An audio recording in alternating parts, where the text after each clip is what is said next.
All right, we're back, and this is a special edition of CTV Morning Live, where we are taking on the issue of sexual abuse against children. We are joined by experts and survivors today, and we've spoken with abusers as well. And there is another side to this story. We've talked to survivors, and we'll be speaking with more throughout our broadcast. But there are programs in our city that we want to tell you about that believe sexual offenders can be rehabilitated. They serve sentences and then in some cases are back out in our community. They're living next door to you. So can they live a life without abusing again? What are those programs and how do they happen? Joining us now to chat more about that is Dr. Paul Fedoroff from the Royal. Dr. Fedoroff, thanks so much for joining us. Thank you for inviting me. You have a clinic at the Royal that specifically looks into this rehabilitation of sexual offenders. And we've even been to one of your group sessions where some of the gentlemen gathered around and spoke about their lives today. I want you to explain to our viewers what you offer at the Royal, what your program is about. Right. Well, the Sexual Behaviors Clinic has been in existence for about 30 years. And we not only rehabilitate sex offenders, we actually aim to prevent sex offending in the first place. Mm-hmm. So we're open to anybody that feels they have an abnormal sexual interest.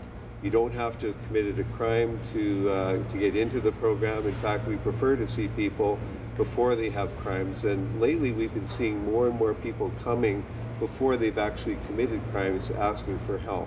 So they're recognizing that something is wrong and they're seeking out help before they take it a step further. That's right.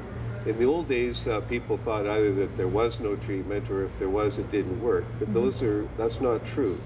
Treatment does exist. It doesn't mean that they have to go to jail, and it does have dramatic effects on their behaviors. What does the treatment entail?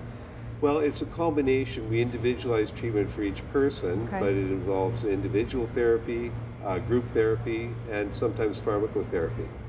And in terms of the medications, in terms of the pharmacotherapy, how far does that go? Well, again, we have a wide variety of medications that we can use, and I've been doing this for 30 years, and the number of medications has increased and have become more effective. We use antidepressant types of medications often, but we also use medications that suppress sex drive. Mm-hmm. And when I first started, we used to give medication to completely suppress sex drive. People talk about chemical castration. Mm-hmm. We've moved from that to now using the medications in order to decrease sexual drive, but also to facilitate the ability to develop more normal sexual interests. So it doesn't entirely reduce their sexual drive, but to a point where then part of the therapy group and on one-on-one therapy helps them to recognize the type of relationships that they should be sexually attracted to? Correct. Often when people arrive, sex has become a major problem in their lives and in other people's lives.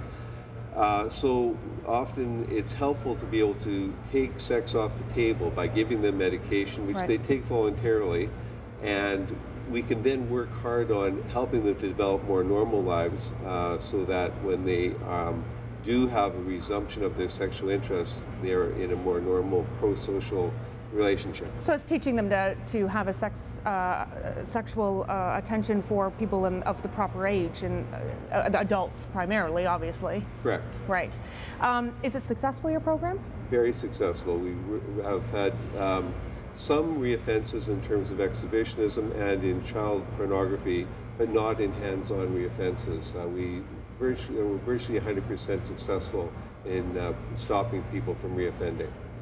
You said everyone who comes to you is voluntary, and these are people who have not yet committed crimes and those who have committed crimes.